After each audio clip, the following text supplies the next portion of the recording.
இப்போ எல்லாரும் ஆவலாக எதிர்பார்க்குற ஒரு படம் என்னவென்றால் AK64. குட் பேட் அக்லி படத்துக்கு அப்புறம் நம்ம அஜித் யார் கூட படம் பண்ண போகிறாரு அப்படின்னு ஒரு கேள்வி வந்தது. அதுக்கு இப்போ க்ரீன் சிக்னலாக மறுபடியும் ஆதிக் ரவிச்சந்திரன் தான் அந்த படம் பண்ணுறாருன்றது ஆல்மோஸ்ட் கன்ஃபார்ம் ஆயிடுச்சு. இந்த படத்தோட ஷூட்டிங்கு அக்டோபர் இல்லை நவம்பரில் ஸ்டார்ட் ஆகும் அப்படின்னு சொல்லியிருக்கிறாங்க. ஆல்மோஸ்ட் இந்த படத்துக்கு மியூசிக் டைரக்டர் கூட ஒன்று யுவனாக இருக்கலாம் இல்லை அனிருத்தா இருக்கலாம் அப்படின்னு மாறி மாறி ஒரு டாக் போயிட்டுருக்கு. இதில் ஹீரோயினா கேஜிஎஃப் ஸ்ரீநிதி அப்படி இல்லைனா ஸ்ரீலீலா இவங்க 2 பேரில் யாரோ ஒருத்தங்க தான் ஹீரோயினாக பண்ண போகிறாங்க. இதில் ஒரு முக்கியமான கேரக்டர் ரோலில் நம்ம லப்பர் பந்து ஸ்வசிகா அவங்களும் பண்ண போகிறாங்க. இதில் மேலும் வில்லன் யார் அப்படின்னு கேட்டால் ஆல்ரெடி தளபதி கூட ஒருத்தர் வில்லனாக பண்ணார், அவர் இந்த படத்தில் பண்ணுறாரு. தளபதி கூட பண்ணும்போது சின்ன ரோல் தான், ஆனால் இதில் கொஞ்சம் மெயின் ரோல் அப்படின்னு சொல்கிறாங்க. வேறு யாரும் இல்லை, டைரக்டர் மிஷ்கின் தான் வந்து வில்லனாக பண்ண போகிறாராம்.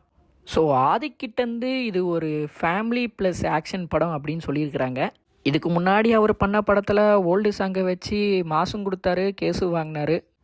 ஸோ இந்த படம் எப்படி இருக்கும், என்ன மாதிரி இருக்கும்னு நீங்கள் நினச்சிங்கன்னா அதை கொஞ்சம் ஷேர் பண்ணுங்கள்.